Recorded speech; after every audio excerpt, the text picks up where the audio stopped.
উনি একটু অভিযোগ করে যে আমি অনেক নাকি দূরে ছিল। আমি কখনো দূরেই ছিলাম না। আমার কাছে সবসময় আমার সব প্রোগ্রামেই ওনাকে আমি চেয়েছি, রেখেছি, যখন অন্য গভর্নমেন্ট ছিল।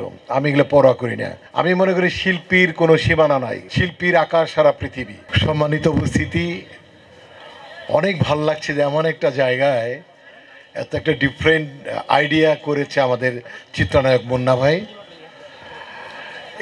এখানে অনেক নামি দামি লোকজন আছেন, আমার বন্ধুরা আছেন, যারা জাতির বিবেক, যাদের স্বীকৃতি দিয়েই থাকি আমরা।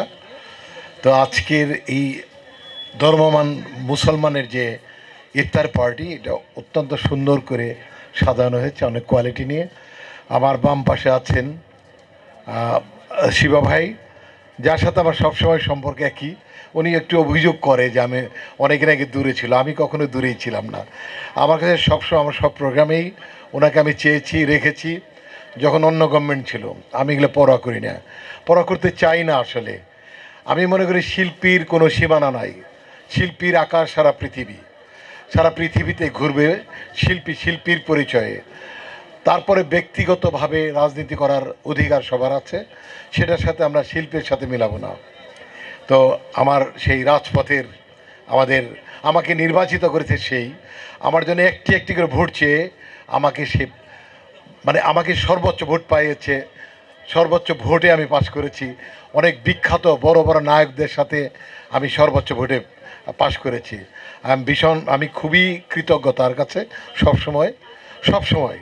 এবং আমার বাড়িতে, গ্রামের বাড়িতে তার ছবি লাগানো আছে, সেটা প্রায় 6 মাস যাবৎ তার লাগানো আছে আমার গ্রামের বাড়িতে। আমি মাঝে মধ্যে গ্রামে গেলে তাকে দেখাই, অনেক ভালোই বাসি তাকে, কৃতজ্ঞতা বোধ তো ভীষণভাবে আছে।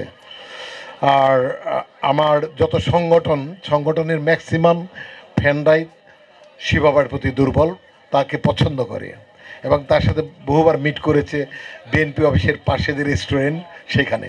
এনিওয়ে, তো আজকে যারা চলচ্চিত্রে বড় বড় মানুষরা আছে, আমার শিল্পী সমিতির লোকজন আছে। আমি আপাতত শিল্পী সমিতির অ্যাক্টিং প্রেসিডেন্টের দায়িত্ব পালন করছি। আমার প্রেসিডেন্ট মিশা সওদাগর, উনি আমেরিকাতে আছেন, তার দায়িত্বে আমি আছি। যে কোনো প্রয়োজনে আমাকে নক করবেন, আমাকে ডাকবেন, আমি থাকব। সবাইকে অনেক শুভেচ্ছা, অনেক শুভকামনা। ধন্যবাদ আবারও চিত্রনায়ক মুন্না ভাইকে এত চমৎকার একটা আয়োজন করার জন্য। ধন্যবাদ। আসসালামু আলাইকুম।